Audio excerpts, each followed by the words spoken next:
வணக்கம், காஞ்சிகிருஷ்ணன் பேசுகிறேன். எப்படி இருக்கீங்க? ஒன்றும் இல்லை, சும்மா தான்.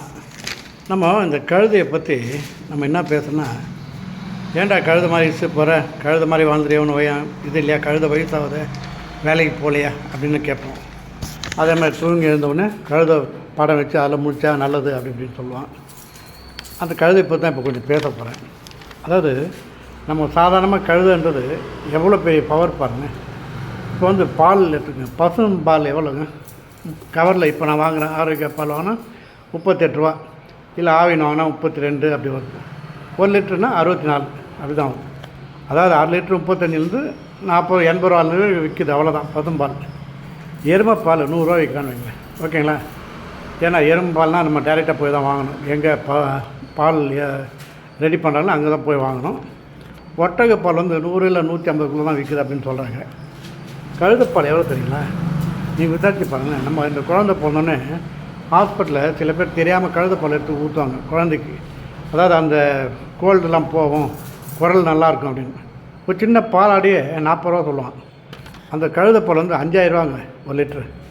அதே மாதிரி கழுதை கோமியம் அந்த ஒரு இதில் பார்த்தேன் இப்போது ப்ரோக்ராமில். அந்த கழுதெல்லாம் நிறைய வளர்க்குறாங்க அங்கே. அதனுடைய கோமியத்தை பிடிச்சி வச்சுருக்காங்க, டப்பா டப்பா வச்சுருக்கான் பக்கெட்டில் வச்சு. அது எவ்வளோன்னு கேட்டால் அந்த கழுதை கோமியம் 1 லிட்டரு 500 ரூபாங்க. அது வாங்கி தெளித்தா நல்லது, உடம்புக்கு நல்லது. அந்த சில அதாவது என்னது ஜன்னின்னு ஏதோ சொல்லுவாங்களே, அது மாதிரி சில பவர் எதிர்ப்பு சக்தி ஜாஸ்தின்றாங்க.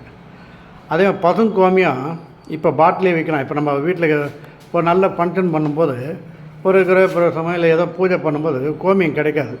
கோமியத்துக்கு நம்ம மார்னிங் 4 மணிக்கெலாம் போனால் தான் பசுக்கிட்ட கிடைக்கும். இல்லைன்னா அவர் எங்கே சரண்டு விட்டு போயிடுவார். அதை கூட இப்போ விற்க ஆரம்பிச்சிட்டாங்க.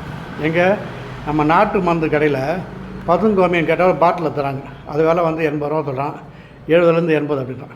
அது மாதிரி எல்லாத்தையும் விற்கிறாங்க. ஆனால் கழுது இது மட்டும் பாலும் சரி கோமியம் சரி விலை ஜாஸ்தி. கோமியம் 500, பால் வந்து 5000. அதனால் நம்ம யாரையுமே இனிமேல் கழுதுன்னு சொன்னால் நம்ம யாரை திட்டமோ அவங்க பெருமைப்பட வேண்டிய விஷயம், ஓகேங்களா? அதாவது கழுத மாதிரி இருக்க ஒன்றுத்துக்கு தான் சரியான தத்திமாவன் கழுத மாதிரி இருக்கிறான் அப்படின்றான். இனிமேல் கழுதுன்னு சொன்னால் யாரை நம்ம திட்டுறோமோ அவன் கழுதானா அவன் பெருமைப்படலாம், ஓகேங்களா? இது படிச்சுட்டேன், உங்கள்கிட்ட ஷேர் பண்ணிட்டேன், ஓகேவா? நம்மளும் கழுதை போல் இருப்போம்.